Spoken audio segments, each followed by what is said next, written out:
Bonjour et bienvenue dans cette vidéo qui portera sur l'essai littéraire.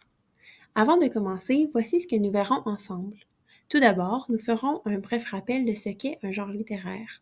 Ensuite, le survol historique nous permettra de comprendre les origines de l'essai, ce qui mènera à le définir en analysant ses caractéristiques. Finalement, une brève synthèse nous permettra de consolider les apprentissages. L'objectif de cette présentation est que vous soyez capable de définir ce qu'est un essai en plus d'identifier les caractéristiques qui le composent, afin qu'à votre tour, vous puissiez mobiliser ces stratégies lors de la création de votre propre essai. Voyons maintenant ce qu'est un genre littéraire. C'est une catégorisation d'une œuvre à partir de caractéristiques telles que le format, les effets que cette œuvre engendre, le type de personnage qu'on y retrouve, l'époque dans laquelle elle s'inscrit et son rapport avec les autres œuvres publiées. On retrouve 5 genres littéraires, soit le narratif, le poétique, l'épistolaire, le dramatique et l'argumentatif. C'est dans ce dernier genre que se trouve l'essai littéraire. Avant de passer à la définition de l'essai, intéressons-nous maintenant aux origines de ce texte. C'est à partir des essais de Montaigne que le genre essayistique a pu se définir. Publiés entre 1580 et 1595, ces textes ont mis en place une rhétorique des idées et des mots, soit l'art de l'éloquence, qui manifestait un désir de se connaître soi-même.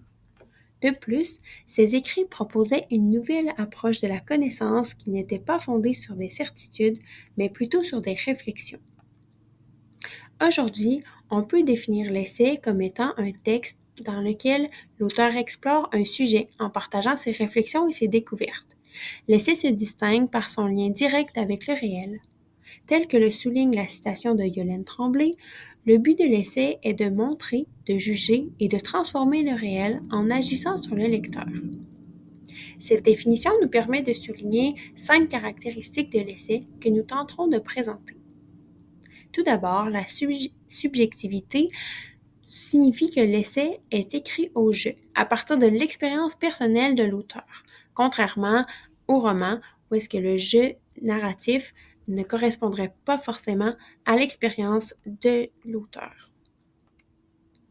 La pensée inachevée signifie quant à elle que le sujet est exploré par et dans l'écriture. Ce n'est pas une démonstration, mais plutôt une réflexion. L'essai se distingue des autres genres littéraires par sa relation au réel, qu'il aborde en prise directe, sans intermédiaire symbolique, de façon exploratoire et dans le but de le montrer et de l'évaluer à la mesure de son expérience, sans prétendre à l'exhaustivité. De plus, l'essai, partant d'une réflexion personnelle, tend à s'ouvrir vers l'universel, vers la société. Puisque c'est un texte argumentatif, l'essai est une écriture qui s'adresse à son lecteur. Il ne cherche pas tant à le convaincre, mais plutôt à le faire réfléchir. Son but est donc de transformer le réel, en ayant un impact à la fois sur le lecteur et sur le réel. Alors que nous terminons cette présentation, seriez-vous en mesure de définir en quelques mots ce qu'est l'essai? Je vous laisse réfléchir à ce sujet. Vous pouvez mettre pause à la vidéo si vous le souhaitez. Toutefois, je vous propose quelques mots-clés qui permettront de bien retenir ce qu'est l'essai littéraire. Retenons principalement que c'est un texte qui est basé sur la subjectivité, sur l'expérience, sur l'exploration et sur la réflexion de l'auteur. C'est une tentative qui n'a pas besoin d'être achevée puisque c'est une réflexion.